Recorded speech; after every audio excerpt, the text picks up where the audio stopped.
আমাদের মধ্যে যারা মাস্টার্সের স্টুডেন্ট আছে অথবা যারা অনার্স ফাইনাল ইয়ারে আছে, তাদের মধ্যে অনেকেরই চিন্তা ভাবনা থাকে যে আমি একটু রিসার্চ করব, অথবা ওদের মধ্যেই আছে অনেকে হায়ার স্টাডিজ করতে বিদেশে যেতে চায়।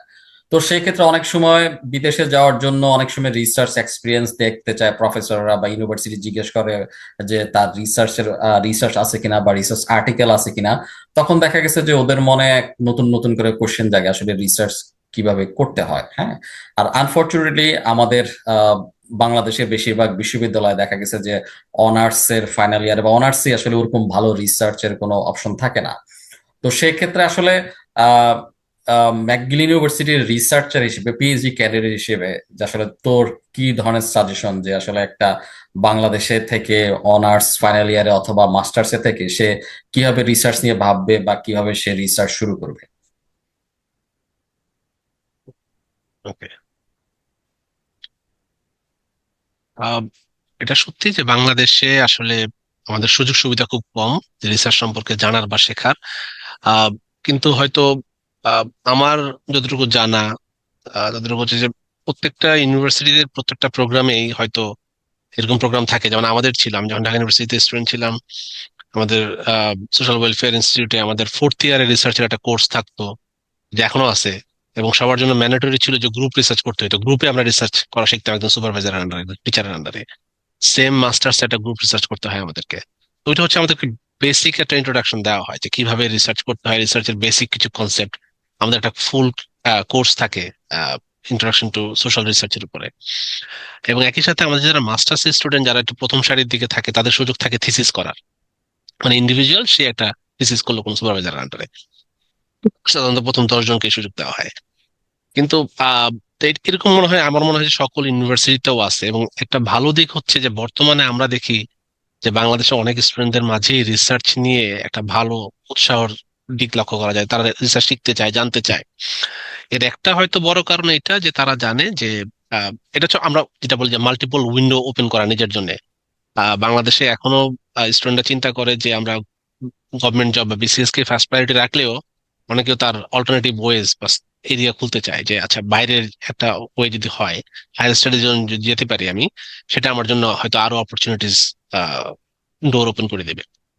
এবং বাইরে আমরা যখন চিন্তা করি বাংলাদেশি, আমরা হয়তো অনেকেই মধ্যবিত্ত ফ্যামিলি বা নিম্ন মধ্যবিত্ত ফ্যামিলি থেকে বিলং করি, এবং আমাদের জন্য একটা সুযোগ ভালো হয় যদি আমরা স্কলারশিপ পাই।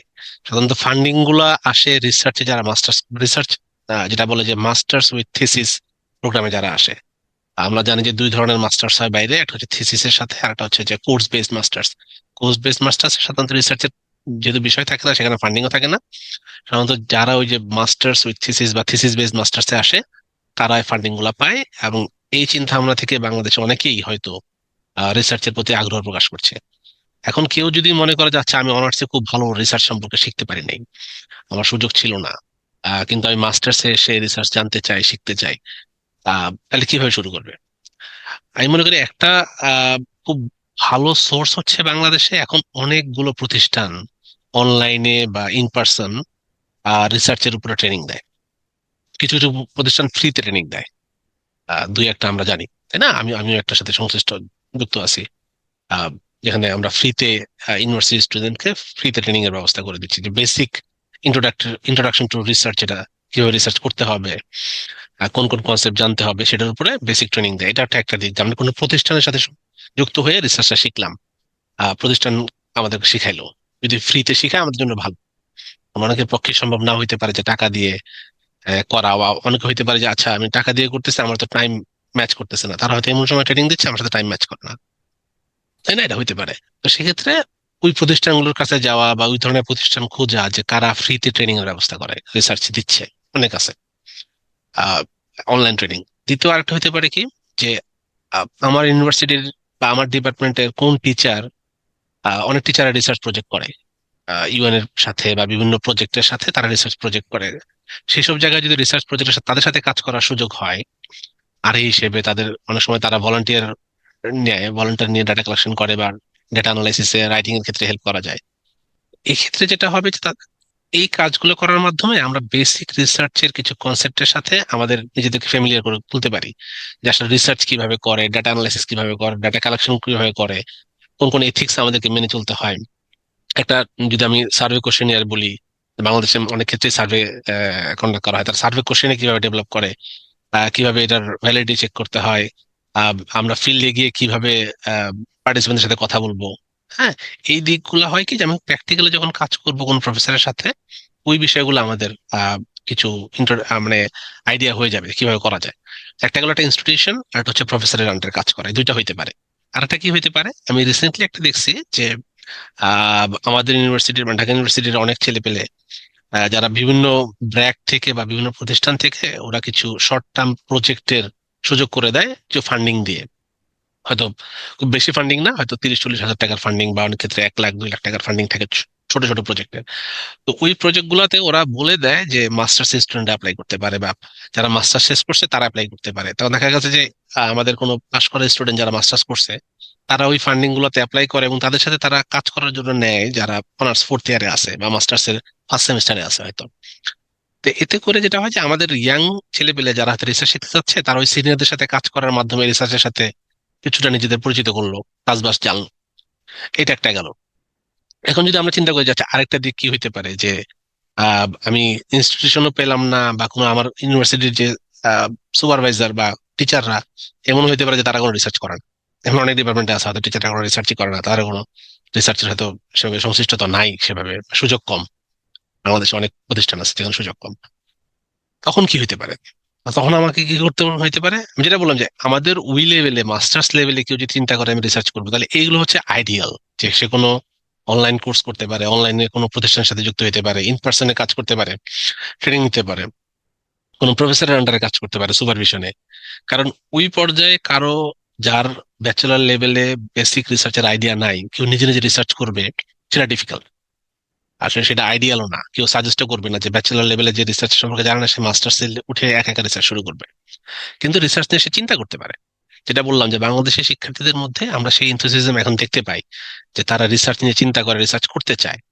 তা আমি যদি ওই প্রশ্নটাকে এভাবে চিন্তা করি যে আচ্ছা, রিসার্চ কিভাবে শুরু করবে, রিসার্চ কিভাবে করবে সেটা না বলে রিসার্চ কিভাবে শুরু করবে। সে হয়তো কোনো প্রতিষ্ঠান পেয়ে গেল, যে সেই প্রতিষ্ঠান থেকে সে কিছু বেসিক আইডিয়া পাইলো। এবং অনেক প্রতিষ্ঠান এমনও হয় যে তারা একটা প্রজেক্ট দিয়ে স্টুডেন্টকে সুপারভাইজ করে, সেটা হইতে পারে। তাহলে কেউ যদি চিন্তা করে যে আমি একটা রিসার্চ টপিকের উপরে, একটা টপিক আমার আছে, তাহলে আমি ওটার উপরে রিসার্চ করতে চাই, আমার আইডিয়াটাকে আমি কিভাবে অ্যাকচুয়ালি রিসার্চ করব।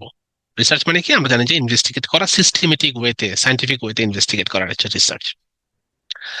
আমরা যদি শুরু থেকে শুরু করি যে একটা রিসার্চ কিভাবে শুরু হয়, তো রিসার্চের জন্য বা রিসার্চারের জন্য প্রথম যে স্টেপটা সবাই বলে সেটা হচ্ছে আপনার একটা অনুসন্ধিৎসু মন থাকতে হবে। যে আপনি কোনো কিছু বিষয় নিয়ে আপনি চিন্তা করতেছেন এবং আপনার মনে হচ্ছে এটা নিয়ে রিসার্চ করা জরুরি। হ্যাঁ, যে আপনার মনে হয় যে এটার উপর রিসার্চ করলে আপনার নিজের দিক থেকে যে যেমন ভাবে ওই টপিকের উপর জানা সহজ হবে, একই সাথে ওই টপিকের উপর রিসার্চ করার মাধ্যমে সমাজ বা দেশও এটা থেকে উপকৃত হবে। এমন কোন টপিকের উপরে মানুষ চেষ্টা করে যে রিসার্চ করার। এমন একটা, এবং ওইটাকে অনেক ক্ষেত্রে রিসার্চের ভাষায় বলে রিসার্চ প্রবলেম। যেটা একটা আইডিয়া, একটা টপিক সেট করা, যেটার উপরে রিসার্চ করা দরকার। হুম, যেমন অনেকেই বলে যে আচ্ছা ঠিক আছে, আমি কোন টপিকের উপর রিসার্চ করবো আমি জানি না। ওইটা খুব ডিফিকাল্ট। আসলে আপনি যদি অন্য কাউকে দেখে ব্লাইন্ডলি ফলো করেন যে আসলে সেই টপিকের উপর রিসার্চ করে, আমি এর উপর রিসার্চ করবো, তাহলে হয় না। আমার উচিত নিজেকে জিজ্ঞেস করা যে আসলে কোন টপিকের উপর রিসার্চ করবো। আমি দেখলাম যে আচ্ছা, এই টপিকের উপর প্রচুর ফান্ডিং আছে, এই টপিকের উপরে, বা যে এখনকার সময়ে কেউ বলতে পারে যে এআই এর খুব বড়, সারা বিশ্বে চলতেছে পরিবর্তন, এআই নিয়ে খুব কাজ হচ্ছে, এআই তে ফান্ডিং অনেক, তাহলে আমি এআই নিয়ে রিসার্চ করবো। কিন্তু আলটিমেটলি দেখা গেল তার হয়তো এআই নিয়ে জানাশোনা নাই, তার পড়ালেখা ব্যাকগ্রাউন্ড নেই এআই নিয়ে, সে এআই এর বেসিক কনসেপ্টই জানে না। ঠিক আছে, আর সে যদি এআই নিয়ে রিসার্চ করতে যায়, তাহলে এটা খুব বেশি সে আগাতে পারবে না।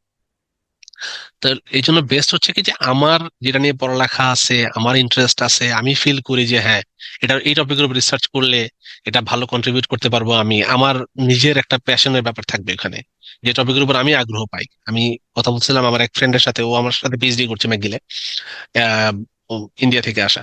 ওরা, আমি বলতেছিলাম যে তুমি তো খুব বড় রিসার্চার, বলছে না ভাই আমি বড় রিসার্চার না, আমি রিসার্চ এই জন্য করি যে কারণ রিসার্চ আমার প্যাশনের সাথে জড়িত, আমি এটা ছাড়া আর কিছু পারি না, আমি রিসার্চটাই ভালো পারি, এই জন্য আমি এটা নিয়ে কাজ করি। তো বিষয়টা হচ্ছে এরকম যে রিসার্চ যে ভালো পারে বা কাজ করতে করতে মানুষ শিখে, এবং ওটার উপর নিজের ভালো লাগায় কাজ করতে হবে।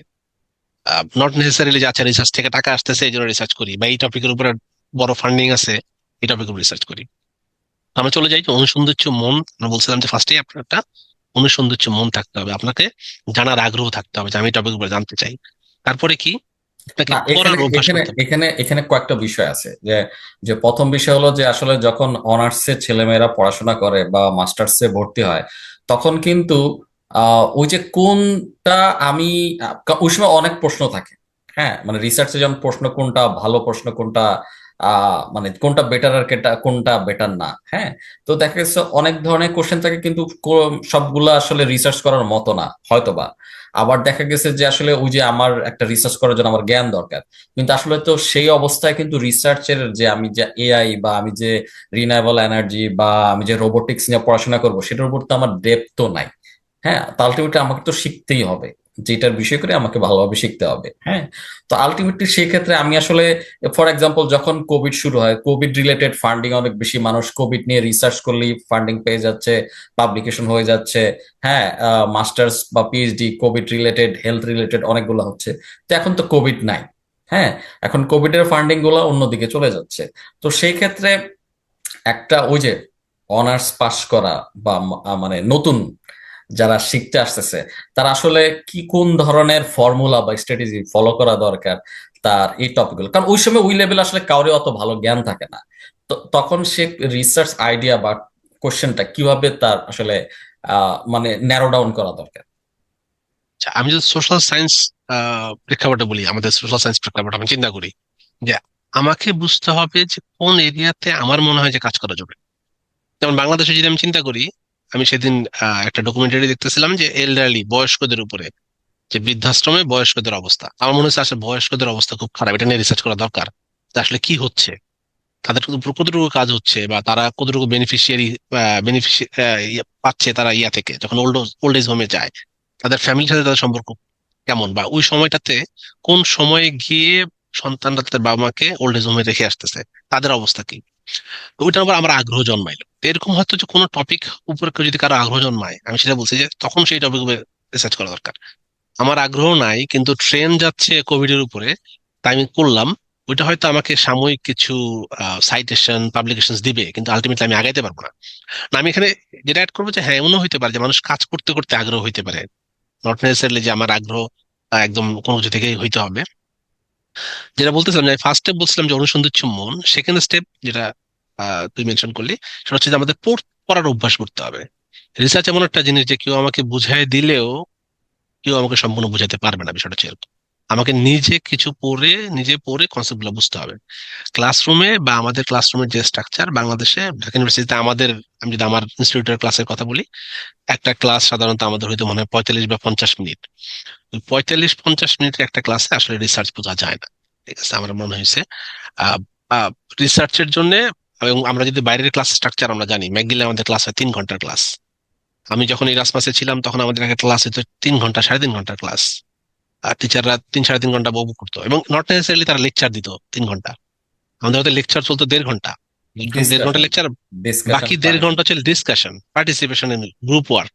ঠিক আছে, আমাদের হয়তো আজকে কথা বলছে যে রিসার্চের এথিক্স নিয়ে, যে তখন আমাদেরকে ওই 1.5 ঘন্টা লেকচার দেওয়ার পরে আমাদেরকে কেস দিয়ে দিচ্ছে, আচ্ছা এই একটা কেস এরকম, এখানে কি এথিক্স ফলো করা উচিত, বা এথিক্যালি এই কেসটা কেমন দিকে যাওয়া উচিত।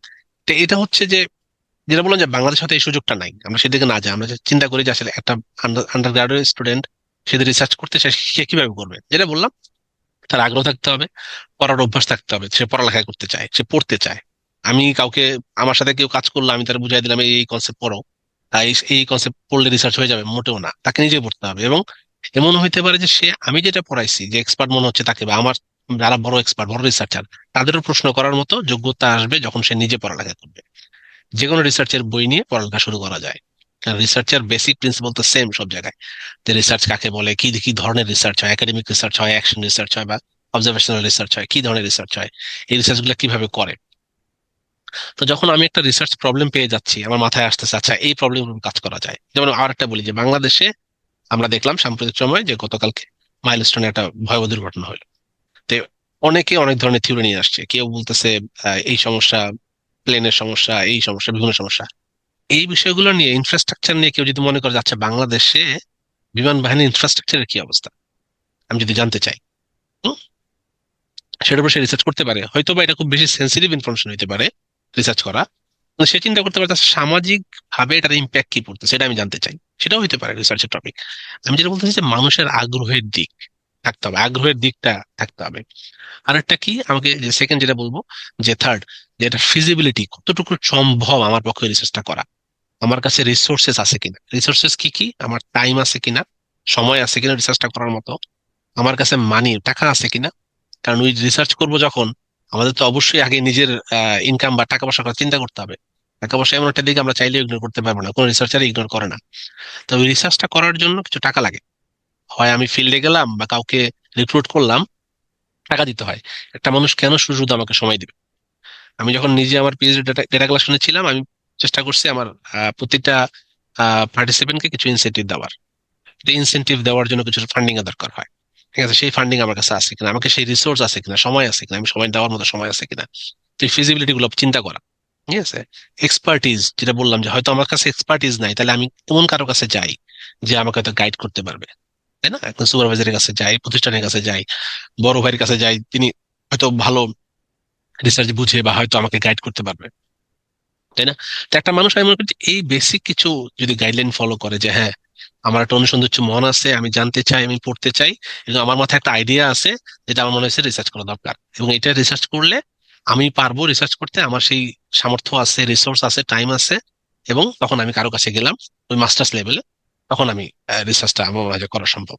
আমি মনে করি যে মাস্টার্স লেভেলে কারো গাইডেন্সে অবশ্যই রিসার্চ করা দরকার। কারণ পিএইচডি লেভেলে এসেও, আমি যখন পিএইচডি করতেছি, আমাদের কিন্তু সুপারভাইজার থাকে না, আমি যত রিসার্চ করি না কেন আমাকে কারো সুপারভিশনে কাজ করতে হচ্ছে। আমার পিএইচডি লেভেলে আমার তিনজন সুপারভাইজার, আমাদের ডিপার্টমেন্টের মধ্যে একজন মেইন থাকে, একজন ইন্টারনাল, আর একজন এক্সটার্নাল থাকে। এবং যখন পিএইচডি কমিটি হয় তখন 4 বা 5 জনের কমিটি আমাদের পেপার দেখে। সুতরাং পিএইচডি পর্যন্ত ওরা ধরে নেয় যে তুমি সুপারভাইজার আন্ডারে রিসার্চ করবা, তোমার কাজটা হবে সুপারভাইজড ওয়েতে। এবং পরবর্তীতে যখন কেউ যায়, আচ্ছা পোস্ট ডক লেভেলে গেল, তখন ধরে নেওয়া আচ্ছা পিএইচডি হয়ে গেছে, এখন সে ইন্ডিপেন্ডেন্ট রিসার্চার হিসেবে নিজে কাজ করতে পারবে। তারপরেও মানুষ তখনও সুপারভাইজার আন্ডারে কাজ করে, কিন্তু তার ইন্ডিপেন্ডেন্ট রিসার্চার হিসেবে সে তখন কাজ করার সুযোগ থাকে। তো ওইটাই আমি বলবো, যে মাস্টার্স লেভেলে যখন কাজ করতে যাচ্ছে, একটা আইডিয়া, নিজের পড়ালেখা করার নিজের আগ্রহ, ইচ্ছা, সামর্থ্য, এগুলো চিন্তা করা। আর এখানে আরেকটা বিষয়, যে ফিজিবিলিটির যে বিষয়টা, যে রিসার্চ করার সময় তো সময় টাকা এগুলোর তো বিষয় আছে, যে আমার সময় আছে কিনা, আমি এই সময়ের মধ্যে রিসার্চটা কমপ্লিট করতে পারবো কিনা, আর ওই সবকিছু মিলে টাকা পয়সাটা আছে কিনা।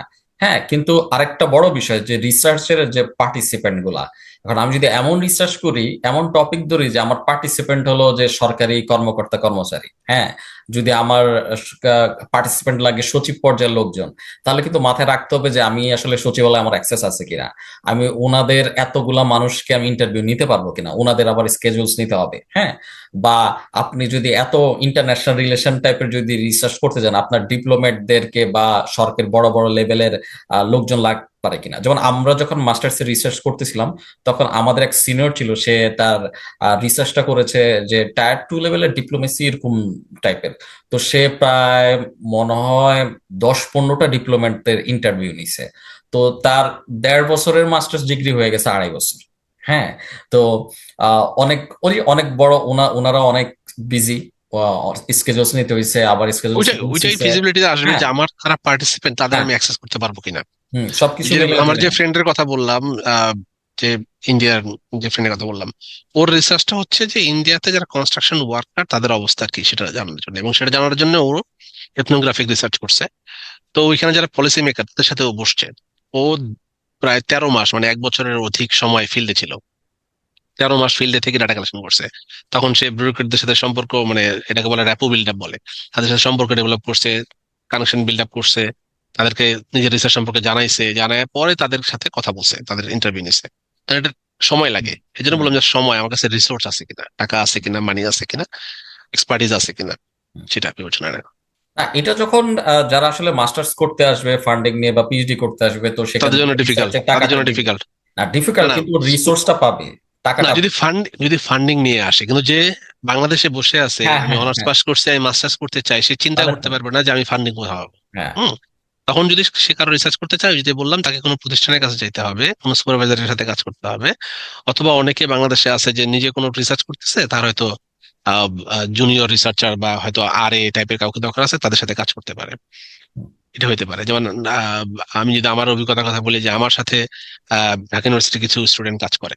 হ্যাঁ, ওরা নিজেরাই আমাকে অ্যাপ্রোচ করছে যে ভাই আমরা রিসার্চ করতে চাই, একটু যদি আমার সাথে থাকেন মেন্টর হিসেবে আমাদের সুবিধা। আমি বলছি, আচ্ছা ঠিক আছে, সমস্যা নেই। তো সেক্ষেত্রে এভাবে ওরাও শিখতেছে, আমি যেটা দেখলাম যে ওরাও শিখতেছে। তো আমি প্রথম আমাদের যে মিটিং ছিল, আমি বলছি যে একটা লার্নিং প্রসেস বা লার্নিং স্পেস হবে আমাদের, যেখানে আমিও শিখবো আপনাদের কাছ থেকে, আপনারা আমার কাছ থেকে শিখবেন। বিষয়টা এরকম আর কি, যে আমি এমন কারো কাছে গেলাম যেটা আমি জানি না, তার কাছ থেকে আমি শিখলাম, এমন হতে পারে যে সেও আমার কাছ থেকে কিছু শিখলো। ঠিক আছে, উইন ইন সিচুয়েশন দুই জায়গায়, এটা হতে পারে। সো এটা একটা ঠিক, যেমন ঢাকা বিশ্ববিদ্যালয়ের বিভিন্ন ডিপার্টমেন্ট আছে যাদের ট্রেনিং সেন্টার আছে, যারা তারা ট্রেনিং দেয়, হ্যাঁ। বিশেষ করে স্ট্যাটিস্টিক্স ডিপার্টমেন্টে স্পেসেস সহ আরো স্টার্ট এগুলো শিখায়, এবং ওদের কিছু ভালো ভালো রিসার্চ টিম আছে। এছাড়া এছাড়া ব্র্যাক ইউনিভার্সিটি, নর্থ সাউথ, তারপর আরেকটা আইসিডিজেডবি, হ্যাঁ, টিআইবি, হ্যাঁ, সিপিডি, ওদের বিভিন্ন রিসার্চ টিম আছে। এখন কথা হলো যে ওইসব টিমের সাথে যদি কারো মানে ভাগ্য ভালো হয়, যে ওইসব রিসার্চ টিমে যে রিসার্চ শিখা বা টাকা দিয়ে কোর্স কিনা, কোর্স করা, বা কোনো রিসার্চ টিমের আন্ডার রিসার্চ করা, এটা তো খুব ভালো। কিন্তু মানে এখন স্টুডেন্ট যদি এরকম হয় যে আমি সামহাও সময়ের কারণে বা টাকার কারণে আমি করতে পারলাম না, তাহলে সে সে নিজে পার্সোনালি সে কিভাবে রিসার্চটা শুরু করতে পারে? আমি তো সেটা বললাম যে মাস্টার্স লেভেলে আসলে নিজে রিসার্চ শুরু করার সুযোগ নাই। তো যদি বলে আমি নিজে রিসার্চ করব, আসলে মাস্টার্স লেভেলে আমাদের ততটুকু এক্সপার্টিস হয় না যে আমি রিসার্চ করবো। ঠিক আছে, আমি তো বললাম যে আমরা মাস্টার্স করছি, বা আমরা আমরা মাস্টার্স করে আমরা আমি আমি মাস্টার্স এর পরে আমি যেই সেক্টরে জব করছি রিসার্চ সেক্টর ছিল। তখন আমার মনে হচ্ছে যে না, রিসার্চের অনেক কিছু আমি ওই ওই যখন রিসার্চের কাজ করছি তখন শিখছি। যখন আমি সেকেন্ড মাস্টার্স করতে গেলাম ইরাসমাসে, তখন মনে হচ্ছে যে আরো অনেক কনসেপ্ট শিখলাম, এবং পিএইচডি তে এসে মনে হচ্ছে যে আসলে অনেক কিছু শেখার বাকি।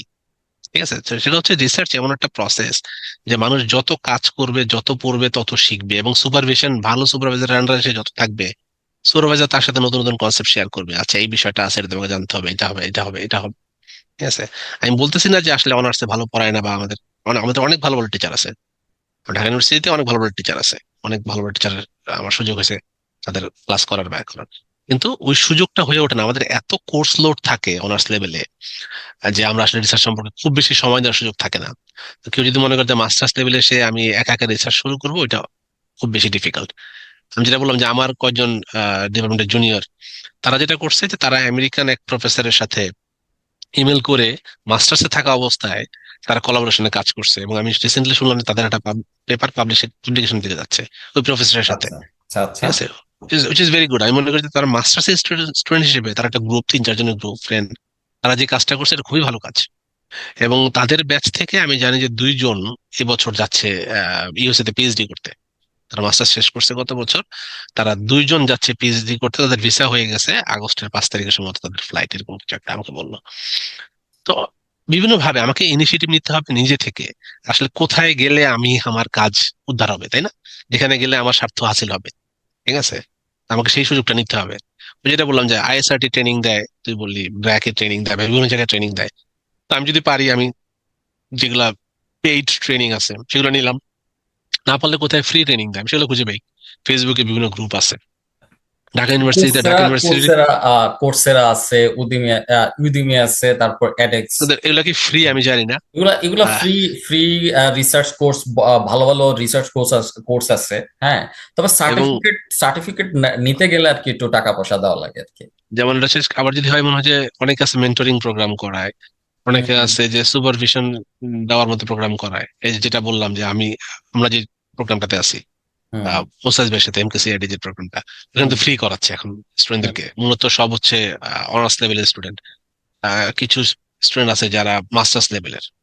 তো এখানে দেখা গেছে যে 2টা কোর্স পাশাপাশি চলতেছে, একটা হচ্ছে বেসিক রিসার্চ ট্রেনিং, যারা বেসিক ইন্ট্রোডাক্টরি কথাবার্তা হয়। আর একটা রিসেন্টলি ইন্ট্রোডিউস করা হয়েছে আমাদের পক্ষ থেকে, সেটা হচ্ছে যে অ্যাডভান্সড রিসার্চ ট্রেনিং, এবং দুইটাই ফ্রি, বাংলাদেশের স্টুডেন্টদের জন্য, সবার জন্য ফ্রি। এবং টাইমিংটাও সেভাবে সেট করা হয়েছে যাতে করে সবাই অ্যাডজাস্ট করতে পারে। শনিবার সাধারণত প্রতি শনিবার রাতে সেশন গুলো হয়। তো ফেসবুকে এরকম আরো গ্রুপ আছে, আমাকে খুঁজতে হবে নিজে, ওই যেটা বললাম যে নিজের আগ্রহ থাকতে হবে। আমি খুঁজে বের করবো, খুঁজে বের করে নিজে তাদের সাথে কানেক্টেড হবো, কথা বলবো। হ্যাঁ, আমি যখন স্পেসেস শিখি, আমার মনে আছে যে আমি তখন বাইরে, দেশের বাইরে, স্পেসেস শেখার আমার জন্য আগ্রহ হয়েছে যখন, তখন আমি খুঁজে বের করছি আসলে স্পেসেস কোথায় শিখায়। ঠিক আছে, মানে আইএসআরটি যেটা বলি, আইএসআরটি তো ওরা শিখায়। তা আমি বিদেশে বসে অনলাইনে ক্লাস করছি, ওদের অনলাইনে ক্লাস ছিল, অনলাইনে ক্লাস করছি টাকা দেয়া। ওদের পেইড ছিল, ফ্রি ছিল না। ওটা ফেসবুকে পাওয়া যায়। তো নিজের আগ্রহ থাকতে হবে, খুঁজে খুঁজে বের করতে হবে, তাছাড়া রিসার্চ হবে না। কেউ আমাকে ধইরা বুঝাই দিতে পারে, এটাই আর কি। আচ্ছা, এখন এখন যে জিনিসটা হলো যে আমি মানে তুই অনেক ডিসকাশন করছস, আর আমার যেগুলো আমি নিজে দেখছি, আমার কিছু অভিজ্ঞতা আছে, সেগুলোর আন্ডারে আমি আমি কয়েকটা চেকলিস্ট বলি। হ্যাঁ, আর চেকলিস্ট বলার পর তুই যদি মনে করছ কোনো কিছু আমি গ্যাপ দিছি, তুই অ্যাড করিস। হ্যাঁ, যে এখন কথা হলো যে অবশ্যই আমাদের অনেক লিমিটেশন আছে, এটা আমাদেরকে প্রথমে যেটা বলা যে রিকগনাইজ করতে হবে। আগে নিজের ফলটা ধরতে পারলে ওটা সমাধান করাটা ইজি। হ্যাঁ, আমরা যদি এখন অনেক ছেলেমেয়েরাই অনেক অল্প বয়স থেকে এখন অ্যাওয়ার হচ্ছে যে আমাদের ভালো একটা ক্যারিয়ার করতে হবে বা বিদেশে যাইতে হবে, তো অনেকে আছে যে আহ, আগে থেকে একটু প্রস্তুতি নিতে চায়। তো সেই ক্ষেত্রে আমার কাছে আমি সহজ থেকে আমি কঠিন স্টেপে যাচ্ছি। সবচেয়ে সহজ হলো যে এখন প্রায় সব বিশ্ববিদ্যালয়, সরকারি হোক বেসরকারি হোক, বড় ইউনিভার্সিটি হোক ছোট ইউনিভার্সিটি হোক, অনেক বিভিন্ন লেভেলের প্রোগ্রাম হয়। হ্যাঁ, রিসার্চ রিলেটেড প্রোগ্রাম হয়, তারপর কম্পিটিশন রিলেটেড প্রোগ্রাম হয়, কনফারেন্স হয় বিশ্ববিদ্যালয়। আমার মতে যে স্টুডেন্ট ফার্স্ট ইয়ার হোক আর ফাইনাল ইয়ার স্টুডেন্ট হোক, সবচেয়ে সহজ হইলো ওইসব প্রোগ্রামে অ্যাটেন্ড করা। ওইসব প্রোগ্রামে অ্যাটেন্ড করা, ওইসব প্রোগ্রামগুলো মানে রিসার্চ হোক বা যেটা হলো যে অন্য কোনো প্রফেশনাল মানে কম্পিটিশন রিলেটেড প্রোগ্রাম, ওগুলোতে এক পার্টিসিপেট করা। যদি পসিবল হয় ডাইরেক্ট মানে ওই কম্পিটিশনে যাওয়া। হ্যাঁ, আর যদি পসিবল না হয় তাহলে ভলেন্টারি হিসেবে জয়েন করা। তারপরে ওইখানে যে যে ইয়ার আসে কি জানি, অতিথিরা আসে, ওদেরকে কোশ্চেন করা। কোশ্চেন করলে যেটা হবে ও জানতে পারবে, আর ওদের সাথে এক ধরনের নেটওয়ার্কিং হতে থাকবে। সেকেন্ড স্টেপ হলো যে ওই যে ইউনিভার্সিটির ওয়েবসাইট গুলোতে কিন্তু নিজের ডিপার্টমেন্টের টিচারদের নাম থাকে, ইমেল অ্যাড্রেস থাকে, ফোন নম্বরও কিন্তু থাকে অনেক ক্ষেত্রে। এবং ওই ওই টিচারদের কিন্তু রিসার্চ আইডিয়া, রিসার্চ ইন্টারেস্ট দেওয়া থাকে। এবং কিছু কিছু ইউনিভার্সিটির ওয়েবসাইটে ওই প্রফেসররা বা ওই অ্যাসিস্ট্যান্ট প্রফেসররা কি রিসার্চ করতেছে সেটার সম্বন্ধে দেওয়া থাকে। এখন আমি যদি মনে করি যে আমি রোবোটিক্স, এআই, বা আমি যদি ওই যে কনস্ট্রাকশন ওয়ার্কের সাইকোলজিক্যাল বা সোশ্যাল বা ফ্যামিলি আসপেক্ট নিয়ে আমি কাজ করতে চাই, হোক সেটা সায়েন্সের স্টুডেন্ট হোক সেটা আর্টসের স্টুডেন্ট, আমি ওই রিসার্চ ইন্টারেস্ট অনুযায়ী আমার যেটা ইন্টারেস্ট আমি সেই ইন্টারেস্টেড টিচারদের কাছে যাব। এখন আমি যে দেখলাম যে আমার অ্যাসিস্ট্যান্ট প্রফেসর সে এআই নিয়ে কাজ করতেছে, রোবোটিক্স নিয়ে কাজ করতেছে, আমারও সেম রিসার্চ ইন্টারেস্ট, আমি স্যারের স্যারকে ইমেল দিয়ে স্যারের সাথে একটা অ্যাপয়েন্টমেন্ট নেবো, স্যারের সাথে ডিসকাশন করব, স্যারকে বলবো স্যার আপনি যে রিসার্চ করতেছেন আপনার রিসার্চ টিমে আপনি যে কোনো একটা পজিশনে আমাকে জাস্ট ভলেন্টিয়ার হিসেবে নেন। আপনার যদি ডাটা কালেকশন লাগে আমি আপনার ডাটা কালেকশন করে দিব, আপনাকে যদি কাউকে ফিল্ড ওয়ার্কে পাঠানো লাগে আমি তার সাথে যাব। হ্যাঁ, যে ওই টিচারকে আপনি আপনার যেহেতু ইউনিভার্সিটি লাইফে আমাদের অনেক সময় থাকে, টু বি অনেস্ট আমরা সম্ভবত ইউনিভার্সিটি লাইফে সবচেয়ে বেশি সময় আসলে পাই। হ্যাঁ, তো আমরা ওই টিচারদের সাথে একটা ভালো সম্পর্ক করতে থাকবো, টিচারদের থেকে আমরা শিখতে থাকবো, প্লাস ওনার টিমে আমরা নিজেদের একটা শ্রম দিব, সময় দিব। ঠিক আছে, এখানে কি হবে যে এক্সপিরিয়েন্স হচ্ছে, সেটা পরে সে সার্টিফিকেট হিসেবে দিতে পারে, রেফারেন্স লেটার হিসেবেও দিতে পারে। এখান থেকে আমি একা তো জ্ঞানও নিচ্ছি, সার্টিফিকেটও নিচ্ছি। হ্যাঁ, শিখতেছি অনেক কিছু। তারপর আস্তে আস্তে যখন ডাটা কালেকশন থেকে আমার আস্তে আস্তে আমি যত বড় হবো আমার জ্ঞান বাড়বে আর টিচারদের থেকে আরো অনেক কিছু নলেজ পাবো, সে তখন হয়তোবা অফিসিয়ালি রিসার্চ অ্যাসিস্ট্যান্ট হিসেবে আমাকে নিতে পারে, হায়ার করতে পারে। কিছু কিছু ইউনিভার্সিটি সেই সিস্টেম আছে। হ্যাঁ, যেমন নর্থ সাউথ ইউনিভার্সিটিতে আছে, আমি যতদূর শুনেছি যে স্টুডেন্টদেরকে রিসার্চ অ্যাসিস্ট্যান্ট হিসেবে নেওয়া যায়। হ্যাঁ, তো সেটা আরো একটা প্রফেশনাল এক্সপিরিয়েন্স হয়ে যায়। হ্যাঁ, তো এটা এটা একটা বিষয়। আর আমরা দেখবো যে আমার ইউনিভার্সিটিতে কোনো ট্রেনিং অপরচুনিটি আছে কিনা। হুম। আমার ইউনিভার্সিটি না থাকলে আমি দেখবো অন্য ইউনিভার্সিটি আছে কিনা। আর না হলে দেখা গেছে যে কোনো প্রতিষ্ঠান যেমন সিপিডি, টিআইবি, এরকম বিভিন্ন প্রতিষ্ঠান আছে, আইসিডি এর বি আছে, বিভিন্ন মেডিকেল হসপিটাল গুলোতে ট্রেনিং ফ্যাসিলিটি আছে, সেখানে আমি যোগাযোগ করে ট্রেনিংটা শিখতে থাকবো। হ্যাঁ, প্লাস যেটা হলো যখন আমার ফাইনাল মানে আমি আরো যত বড় হব, যত ম্যাচুরিটি আসবে, তত ওই যে কাজ করা থেকে ছোট ছোট ছোট ওই যে বিন্দু কোণা থেকে আমার কি আস্তে আস্তে সাগর না হইলেও কি, নদী না হলেও কি একটা কুয়া বা পুকুর অ্যাটলিস্ট হবে, মানে একদম জিরো থাকার থেকে আমার অ্যাটলিস্ট একটা পুকুর তো হবে, সেই জ্ঞানটা। তারপর ওই যে টিচারদের রেফারেন্স থেকে আমি কোনো একটা রিসার্চ অর্গানাইজেশন আমি ইন্টার্ন হিসেবে আমি জয়েনও করতে পারি। হ্যাঁ, কারণ ওই টিচার আমি দেখছি, আমি বছরের পর বছর তার সাথে আমি ফ্রিতে অনেক কাজ করে দিচ্ছে। আর টিচারদের সাধারণত একটা কানেকশন থাকে রিসার্চ অর্গানাইজেশন গুলাতে। হ্যাঁ, তো সেখানে আমি যদি একটা ইন্টার্নশিপ পেয়ে যাই, হোক সেটা অল্প টাকা, হোক সেটা পেইড বা আনপেইডও হইতে পারে, আমার কিন্তু সেগুলো প্রফেশনাল এক্সপিরিয়েন্স দিচ্ছে, ভলেন্টারি অ্যাক্টিভিটি, আনপেড বা পেইড ইন্টার্নশিপ সব প্রফেশনাল এক্সপিরিয়েন্স দিচ্ছে। হুম। তারপর এই আনপেড ইন্টার্নশিপ থেকে কিন্তু আমি পরে পেইড ইন্টার্নশিপ বা পেইড জবে কিন্তু আমি যেতে পারি। হ্যাঁ। তো এই সব এক্সপিরিয়েন্স আমাকে কি দিচ্ছে, একটা হলো আমার নেটওয়ার্কিং দিচ্ছে, আমার রেফারেন্স লেটার দিচ্ছে, এবং আমাকে এক্সপিরিয়েন্স দিচ্ছে, রিসার্চ এক্সপিরিয়েন্স এবং প্রফেশনাল এক্সপিরিয়েন্স, যেটা আমাকে অ্যাডমিশন এবং স্কলারশিপ পেতে আমাকে অনেক অনেক অনেক সুযোগ মানে করে দিবে, আমাকে অনেক উপরের দিকে নিয়ে যাবে অনেকের থেকে। ঠিক আছে। সেটা আমরা একদম ইউনিভার্সিটির ফার্স্ট ইয়ার থেকে শুরু করে একদম লাস্ট ইয়ার পর্যন্ত আমরা মানে করতে পারি। হুম। হুম। মানে অবশ্যই। তোর কি মনে হয়, আমি এখানে কোনো কিছু মানে তোর কি মনে হয় যে কিছু অ্যাড করা দরকার এখানে? না, এখানে আমি মনে করি যে ঠিকই আছে, কারণ হচ্ছে যে আমি সবসময় বলি যে যেখানে আহ, আমি আমার দিক থেকে চিন্তা করি, আমি নিজেকে সেই অবস্থান রেখে চিন্তা করি যে আমি মিডল ক্লাসের ফ্যামিলি একটা ছেলে, আমার তো সামর্থ্য নাই টাকা দিয়ে পেইড কোর্স করার। তাহলে কি করলে যেখানে সুযোগ আছে ফ্রিতে আমি সেখানেই যাব। হ্যাঁ, এটা সত্যি, বাংলাদেশে অনেক গ্রুপিং থাকে, এই গ্রুপ সেই গ্রুপ, এখানে যাব না, এখানে আমার সিনিয়র অন্য গ্রুপের লোক, তারা অন্য ইয়ার লোক, সেখানে আমি যাচ্ছি না। কিন্তু আমার যদি বেনিফিট হয়, তার সাথে তো আমার দা কুমড়া সম্পর্ক না, আমি যদি ফ্রিতে কিছু পাচ্ছি, আমার বেনিফিট হচ্ছে, আমার তো গ্রুপিং দেখার সময় নেই, তাই না? আমি আমার নিজের সেলফ ইমপ্রুভমেন্টের জন্য কাজ করবো। আহ, এই গ্রুপিং গুলো আসলে আমি দেখছি, মানে আমার ঢাকা ইউনিভার্সিটিতেও আছে, এবং আমি দেখি আমাদের ক্ষেত্রে অনেকে আচ্ছা এই সিনিয়র এই গ্রুপ করতেছে, আমি এটাতে যাবো না, তোদের সাথে আমার আন্ডারস্ট্যান্ডিং এ মতের মিল নাই, কিন্তু তারা যদি ফ্রিতে কিছু দেয় আমি কেন নিব? মানে এই গ্রুপিং আলটিমেটলি থাকবে না, 2-4 বছর পরে আপনি আপনার রাস্তায়, সে তার রাস্তায়, তাই না? সে হয়তো অন্য দিক দিয়ে খুব ডেভেলপমেন্ট করে ফেলছে, সেখানে আপনি আপনি তার ধারে কাছেও নাই। তো সেই গ্রুপিং আলটিমেটলি কোনো কাজে আসবে না। তাই মনে হয় যে যেখানে যা ফ্রিতে আছে, যদি আমার সেলফ ইমপ্রুভমেন্টের দরকার হয়, আমার স্কিল ডেভেলপমেন্টের জন্য দরকার হয়, আমি সেটা নেওয়া উচিত।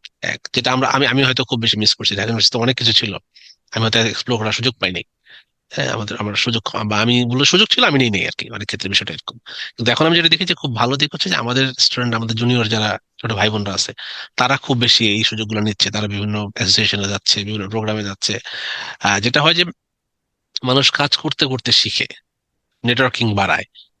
আমি একটা ওয়ার্ড বলছিলাম একটু আগে, যে র্যাপো বিল্ড আপ। একটা মানুষের সাথে আমি যত মিশবো, যত করে সে আমার সম্পর্কে জানবে, আমার কাজ সম্পর্কে জানবে, তার সাথে আমার সম্পর্ক তত ভালো তৈরি হবে, তাই না? যখন আমি একটা বিভিন্ন প্রোগ্রামে যাব, আমি যখন আসলে প্রোগ্রামে গেলে যেটা হয় যে, প্রথমত হচ্ছে মানুষের কথা শুনতে হয়। একটা মানুষ কথা বলতে তার কথা শুনতে হয়।